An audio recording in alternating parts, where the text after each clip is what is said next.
বিসমিল্লাহির রহমানির রহিম।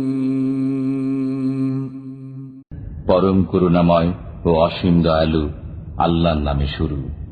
ওয়াশ-শামসি ওয়া দুহাহা, শপথ সূর্যের ও তার কিরণের।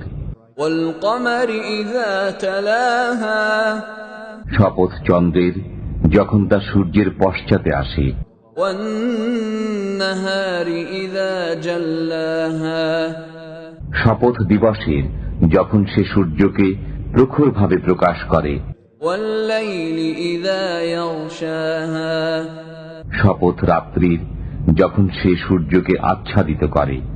ওয়াস সামাই ওয়া মা বানাহা, শপথ আকাশের এবং যিনি তা নির্মাণ করেছেন তার। ওয়াল আরদি ওয়া মা তাহাহা, শপথ পৃথিবীর এবং যিনি তা বিস্তৃত করেন তার। ওয়া নাফসিন ওয়া মা সাওয়াহা, শপথ প্রাণের এবং যিনি তাদের সুবিন্যস্ত করেছেন তার।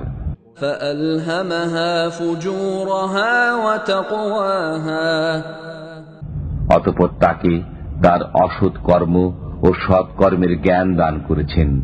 ক্বাদ আফলাহা মান যাক্কাহা, যে নিজেকে শুদ্ধ করে সেই সফল কাম হয়।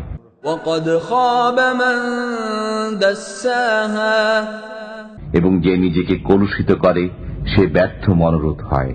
কাযযাবাত সামুদ বিতাগওয়াহা, সামুদ সম্প্রদায় অবাধ্যতাবশত মিথ্যা আরোপ করেছিল।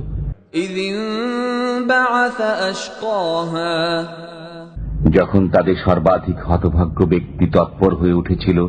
فقال لهم رسول الله ناقة الله وسقياها, অতঃপর আল্লাহর রসূল তাদেরকে বলেছিলেন, আল্লাহর উষ্ট্রি ও তাকে পানি পান করানোর ব্যাপারে সতর্ক থাকো।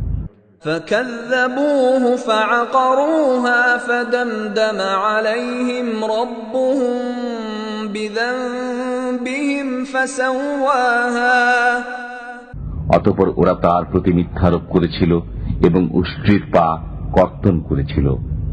তাদের পাপের কারণে তাদের পালনকর্তা তাদের উপর ধ্বংস নাজিল করে একাকার করে দিলেন। ولا يخاف عقباها, আল্লাহ তাআলা এই ধ্বংসের কোনো বিরূপ পরিণতির আশঙ্কা করেন না।